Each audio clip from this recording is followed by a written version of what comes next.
The year was 2157, and humanity had finally ventured beyond their own solar system. The United Earthship Voyager drifted silently through the void between galaxies, its massive engines humming with energy as it carried the first humans to ever leave the Milky Way.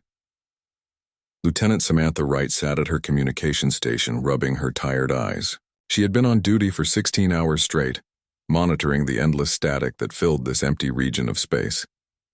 Just as she was about to ask for relief, a strange pattern caught her attention. "Captain," she called, her voice breaking the silence on the bridge. "I'm picking up a signal. It's not random. Definitely artificial." Captain Gregory Hayes moved quickly to her station. He was a tall man with graying hair and eyes that had seen the wonders of a dozen star systems. "Source?" he asked.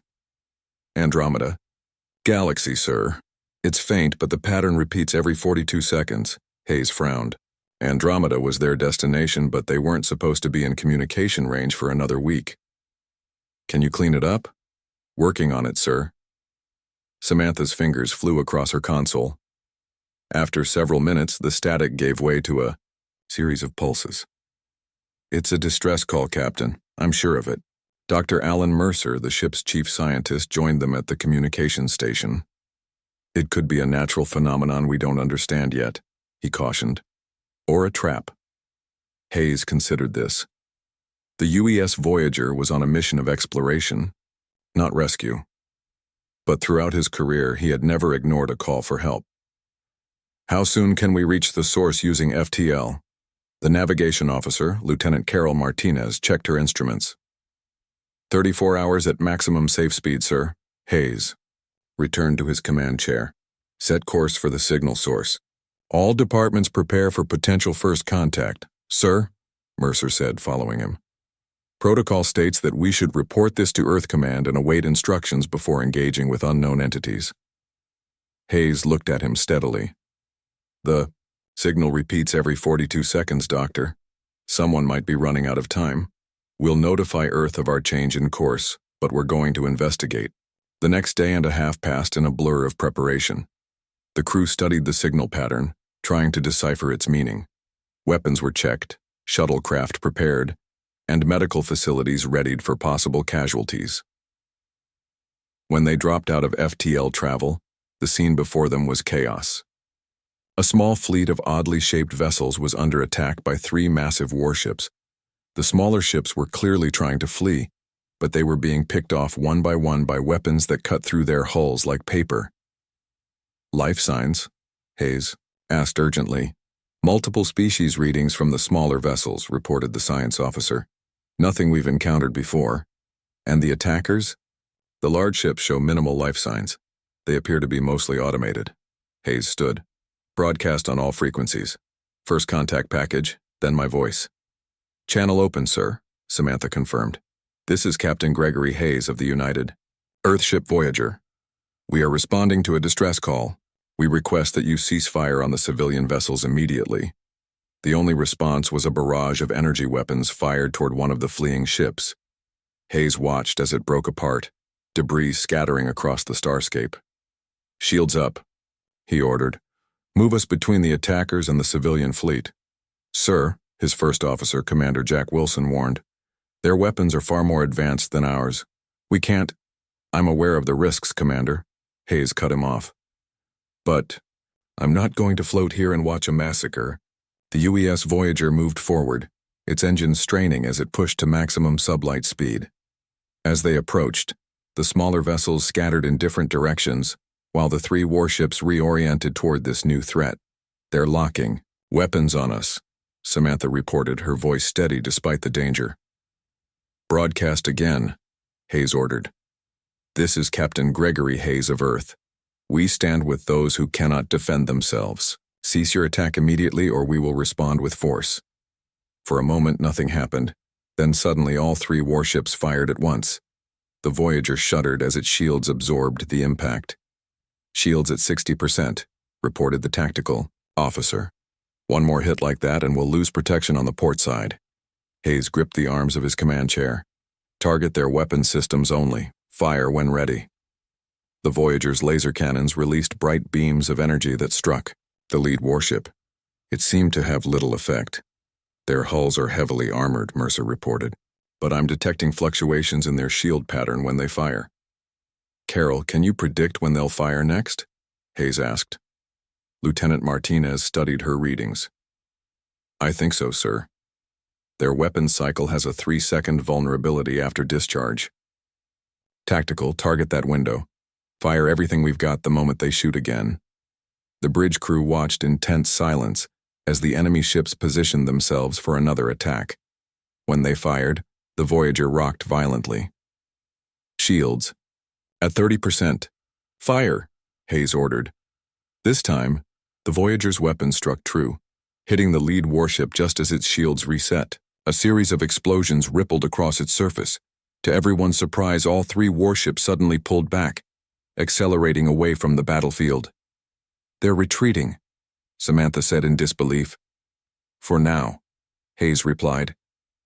They'll be back. Once they assess what we are, scan for survivors among the civilian fleet. Over the next few hours, the Voyager's crew made contact with the survivors. They called themselves the Luminari, a peaceful species whose homeworld had been destroyed by what they called the Void Dominion. Their leader, Ambassador Alara, was brought aboard the human vessel. She was a slender being with pale blue skin that seemed to glow slightly from within. Her large eyes studied the humans with wonder. You placed yourselves in danger for people. You do not know, she said to Hayes. Why? Because it was right, he answered simply. On Earth we have a saying. The only thing necessary for evil to triumph is for good people to do nothing. Ambassador Alara bowed her head. The Dominion has conquered half our galaxy. They destroy any species they deem inefficient or that refuses to serve them. We are among the last free peoples in this sector. How many of you are left? Dr. Mercer asked. Thousands, hidden throughout nearby systems. We were attempting to reach a safe haven when they found us. Hayes looked out, the viewport at the damaged refugee ships. They'll come back and in greater numbers next time. We need to prepare. Captain, Mercer said quietly. We're one ship, millions of light years from home. We can't fight a war. Hayes turned to the ambassador. We may not be able to win your war, but we can help you survive it, and we can let Earth know what's happening here. As they spoke, the communications officer interrupted. Captain, the Dominion ships are returning. There are 12 of them this time. Everyone on the bridge fell silent. Hayes walked to the viewport and watched as the enemy fleet approached. Open a channel to Earth, he said firmly. Then battle stations, we're not going anywhere. The message to Earth was brief. This is Captain Gregory Hayes of the UES Voyager.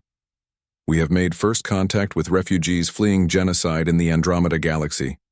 We are standing with them against their oppressors. Send help if you can. If not, know that we die with honor.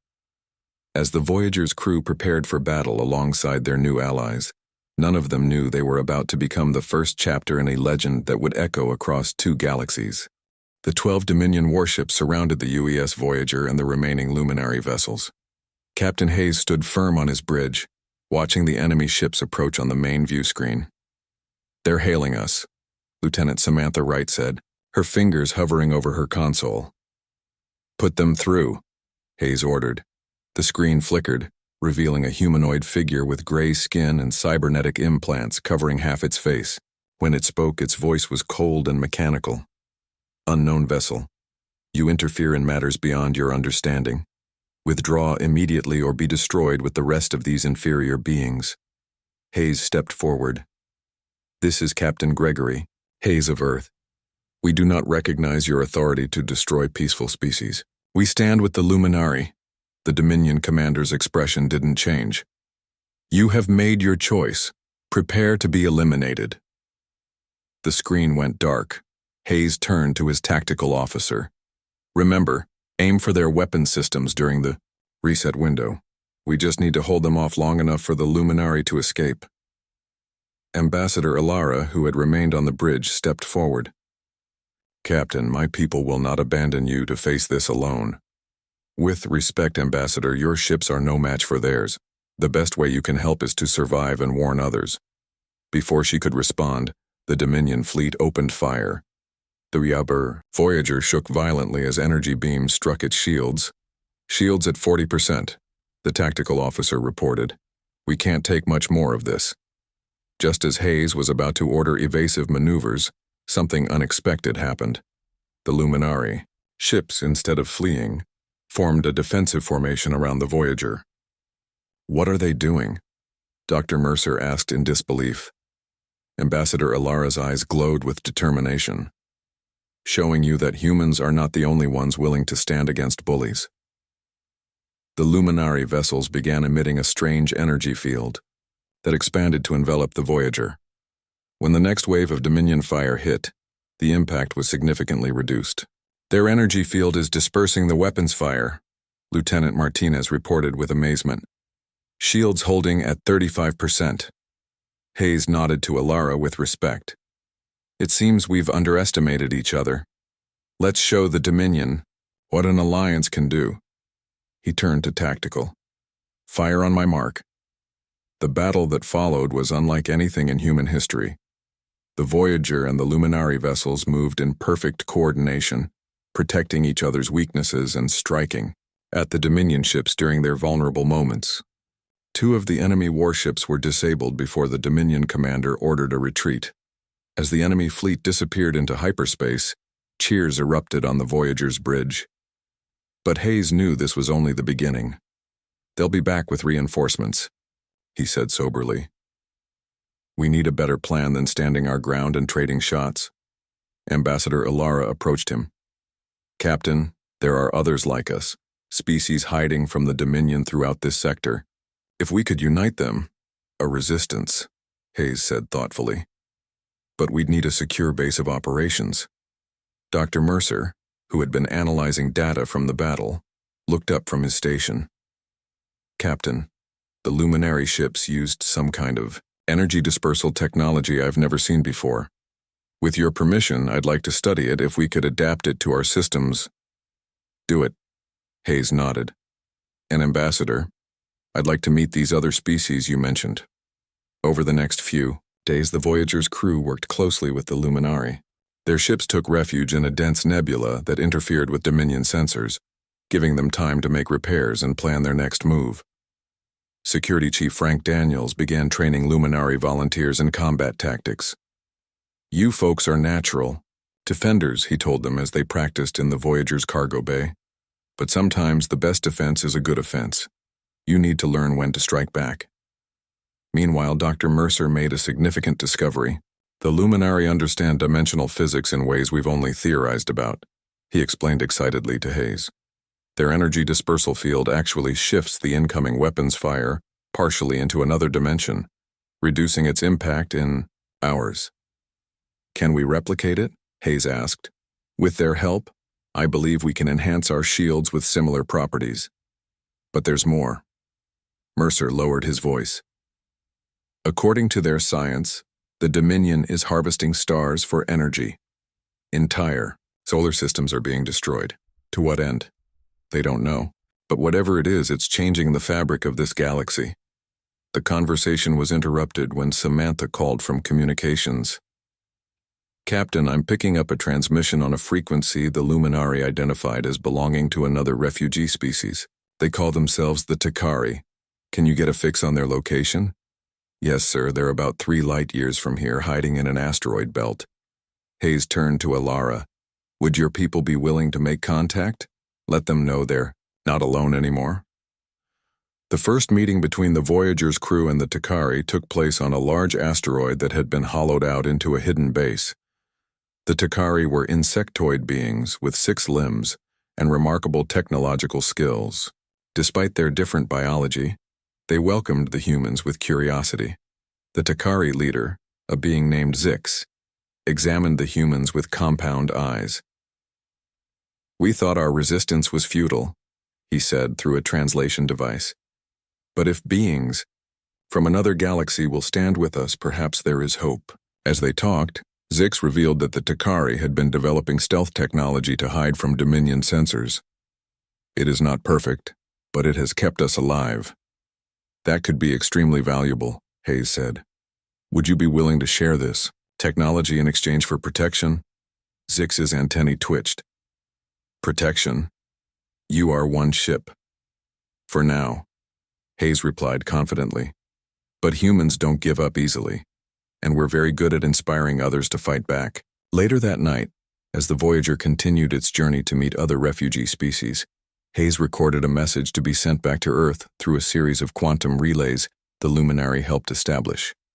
This is Captain Gregory Hayes of the UES, Voyager.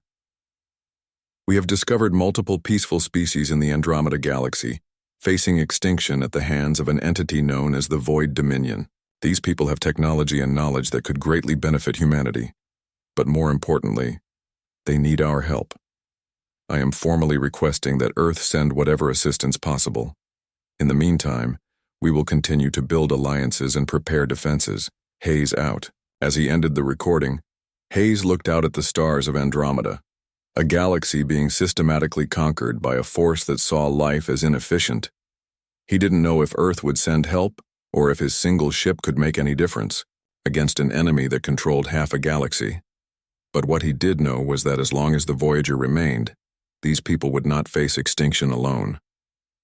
3 months passed since the UES Voyager first encountered the Luminary. The single human ship had become the center of a growing alliance. Hidden within the swirling gases of the Purple Veil Nebula, a makeshift space station had been constructed from parts of damaged ships and asteroids. Captain Hayes had named it Haven. On this day, Hayes stood in Haven's command center, looking at a star map that showed Dominion territory in red and free space in blue. The red covered nearly 70% of the visible galaxy. Another distress signal, Lieutenant Samantha Wright said, entering the room with a data pad. A species called the Vosh. Their colony is under attack.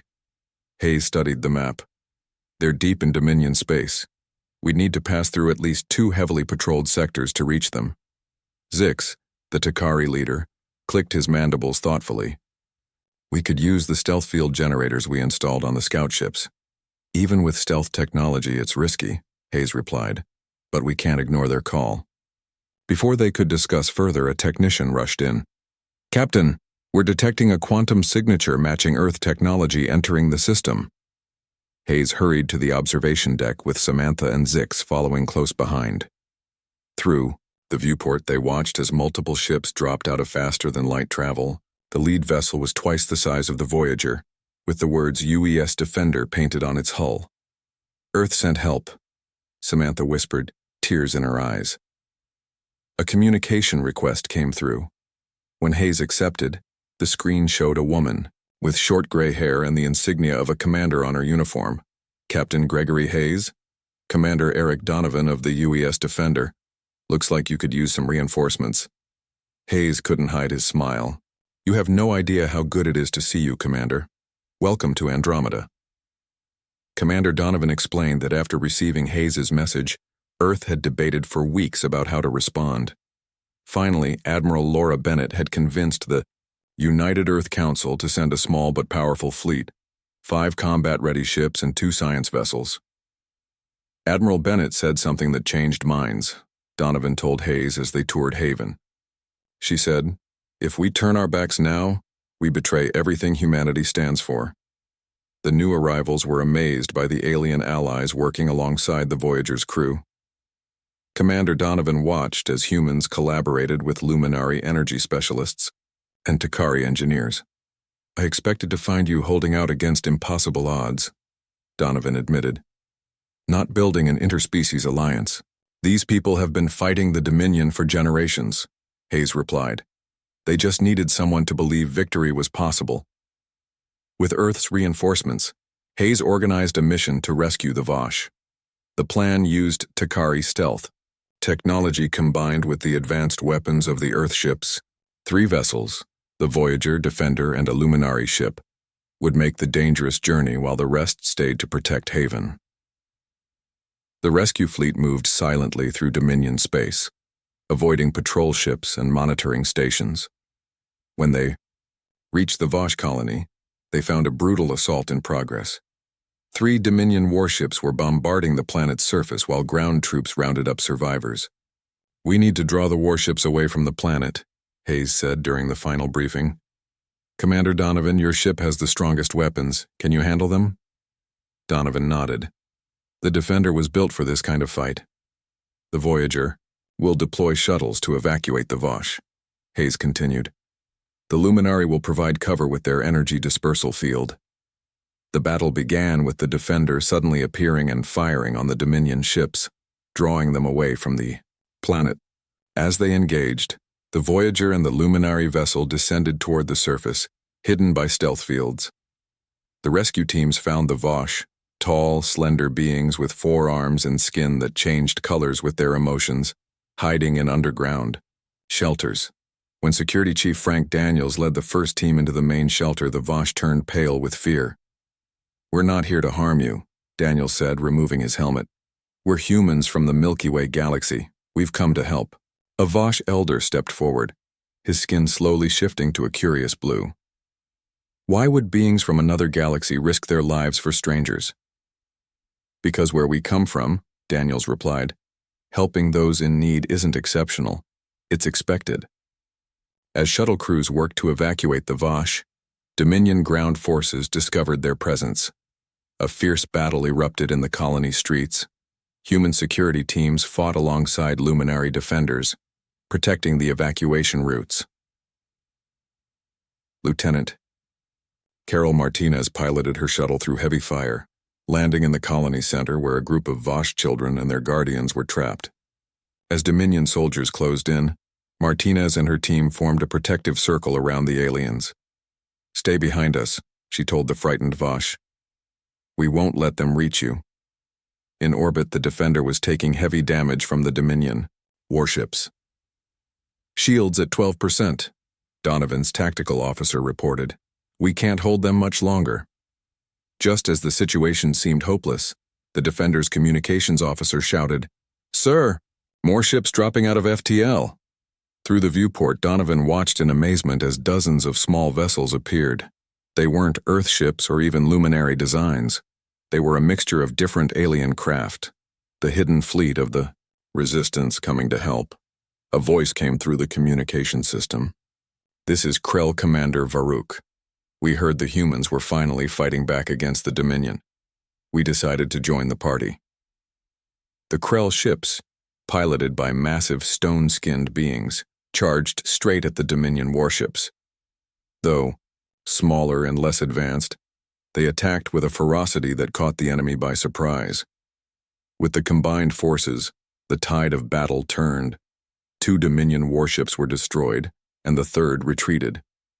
On the surface, the Dominion ground forces fell back, allowing the final Vosh evacuees to reach the shuttles.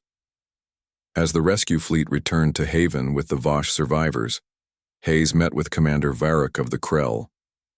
The alien towered over him, nearly 8 feet tall with gray, rock-like skin. "My people were pacifists once," Varric rumbled, "until the Dominion destroyed our home moon and millions of our children. We have been fighting alone for years, thinking we were the last resistance." "You're not alone anymore," Hayes assured him. "Every day, more species join us." Back at Haven, the space station had grown significantly. What began as a refuge was becoming a center of resistance. In the main hall, Hayes addressed representatives from all the allied species, humans, Luminari, Takari, Vosh, and now Krell. "Today proved something important," he told them. "The Dominion can be defeated. They've ruled through fear, convincing everyone that resistance is hopeless. But together, we've shown that's not true." Ambassador Alara of the Luminari stood beside him. "When the Voyager first came to our aid, I wondered why strangers would risk their lives for us. Now I understand. The humans have reminded us of something we had forgotten, that standing together against tyranny isn't just possible, it's necessary."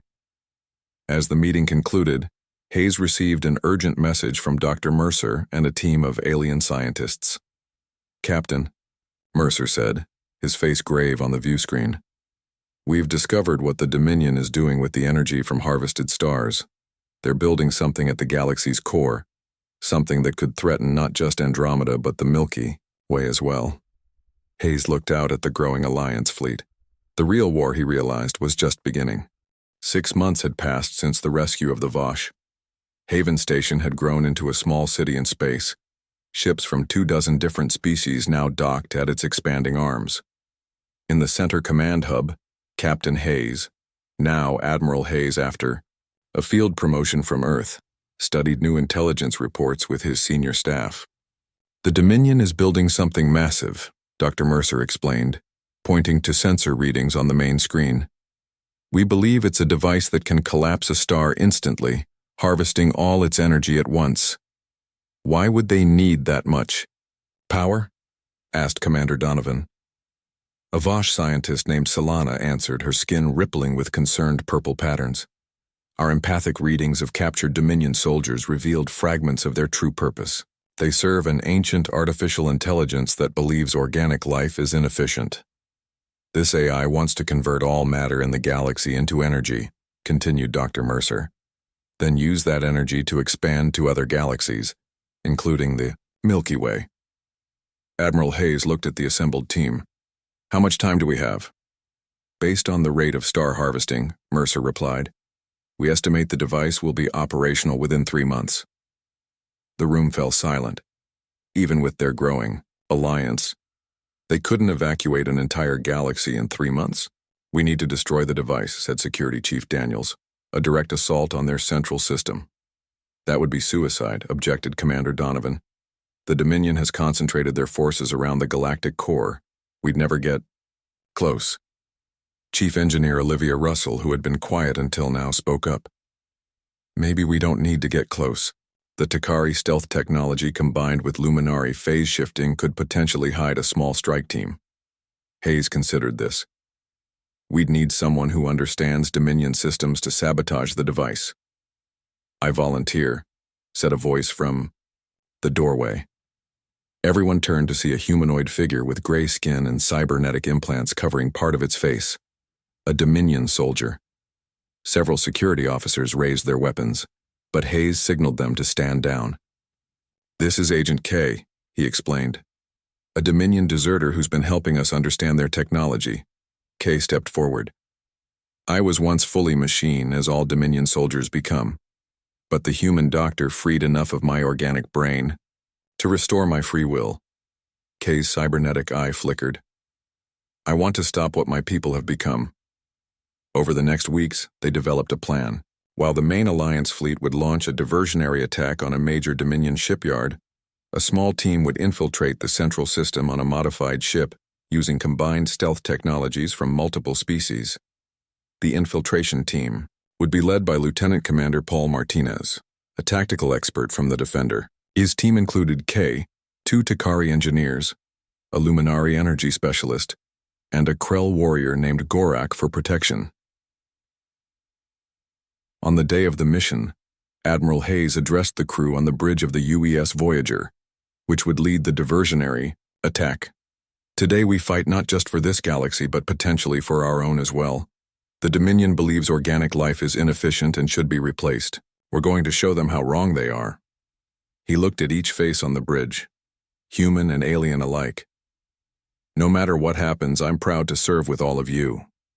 The Alliance fleet jumped into the Dominion shipyard system, immediately launching a full-scale attack.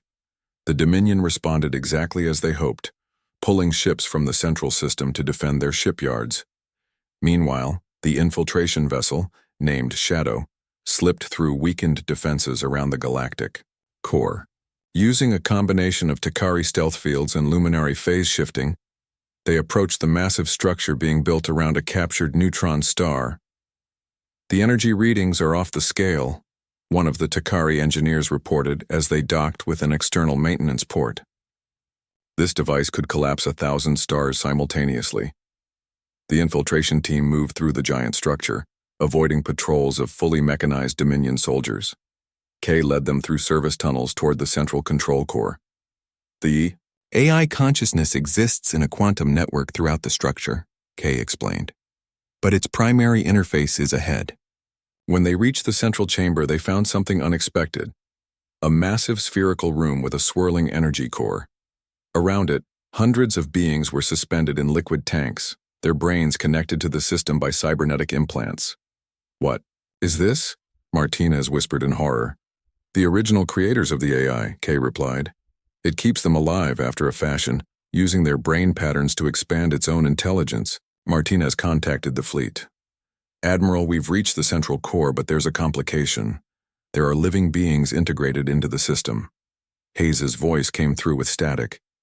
Can they be saved? Kay shook his head. They've been connected for centuries. Disconnection would kill them. Martinez faced a terrible choice. Sir, what are your orders? After a moment of silence, Hayes responded. Those beings are essentially prisoners. Ending their suffering while stopping the Dominion might be mercy. Proceed with the mission. While the Takari engineers began installing a virus designed to corrupt the AI's core programming, the Dominion detected their presence. Alarm sirens blared throughout the structure. We're running out of time, Martinez warned. How much longer?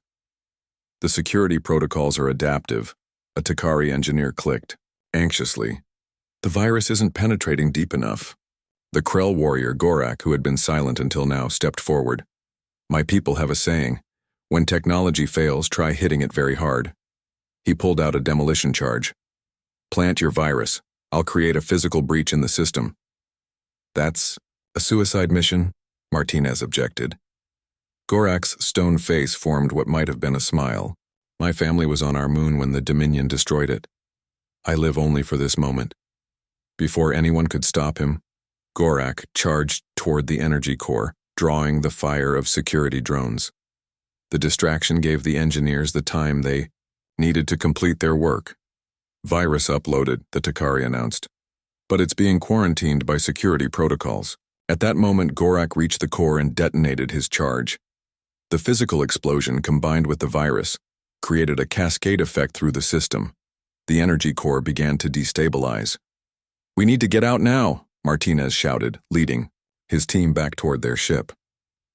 As they ran, Kay suddenly stopped. Go, I need to stay. What? Why? Martinez demanded. The AI is already adapting to the virus. Someone needs to keep disrupting the system manually to ensure complete failure. Kay's mechanical eye flickered. I was once part of this hive mind.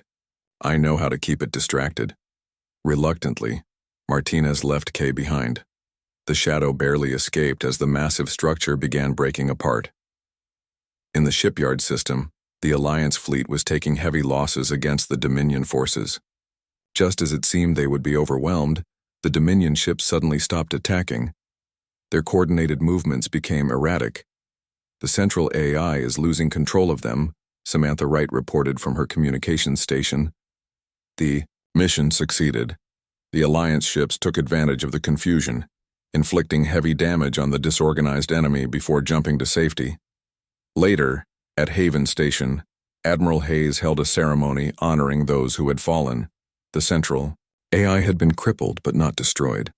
The Dominion still controlled much of the galaxy, now operating on backup systems.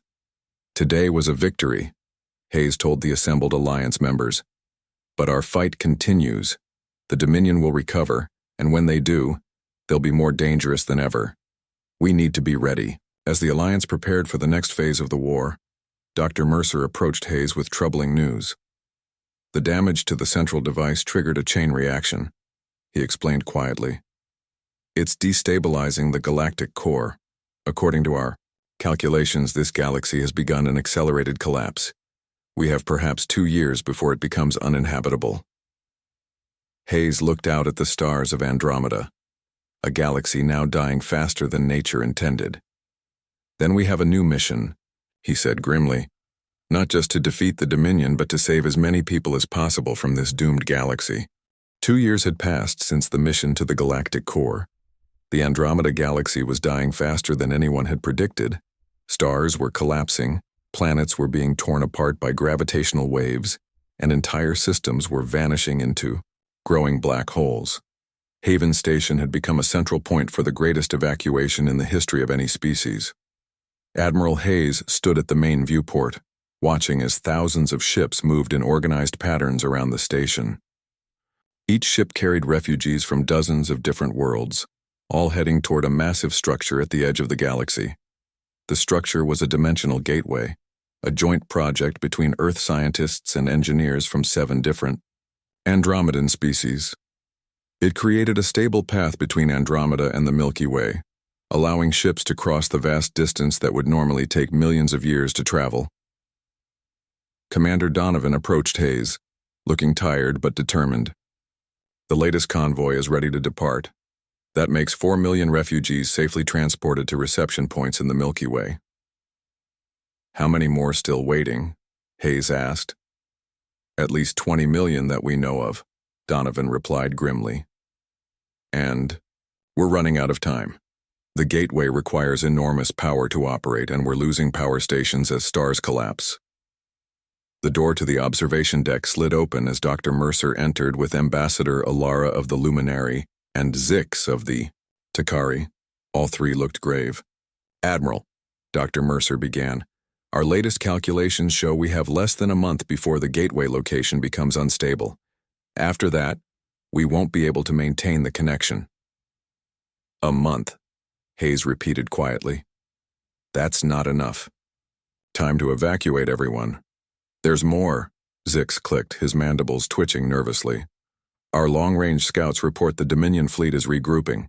They've restored much of their central AI functionality and are moving toward our position. Hayes looked back at the viewport. They still want to destroy all organic life, even as their galaxy dies around them. The Dominion believes they can harness the energy of the collapse, Ilara explained. Their ships are designed to survive. They plan to use that power to reach other galaxies and continue their crusade. Hayes turned to face them. Then we need to stop them here, once and for all. In the days that followed, a plan took shape. While the evacuation continued, the Alliance prepared for a final confrontation with the Dominion. The UES Voyager, now upgraded with technology from a dozen alien species, would lead a fleet to engage the Dominion forces away from the gateway. At the same time, a special ship named UES Hope, built with the most advanced technology from both galaxies, would attempt a mission to the heart of Dominion territory. Its target was the backup AI core that had been controlling the Dominion since their main system was damaged. The mission was nearly suicidal, but volunteers came forward immediately. Admiral Hayes himself would command the Hope, along with a Badarai crew of humans and aliens who had fought beside him from the beginning. On the day of departure, the command staff gathered on the bridge of the Voyager one last time. Many of them had served together since that first encounter with the Luminary refugees years ago.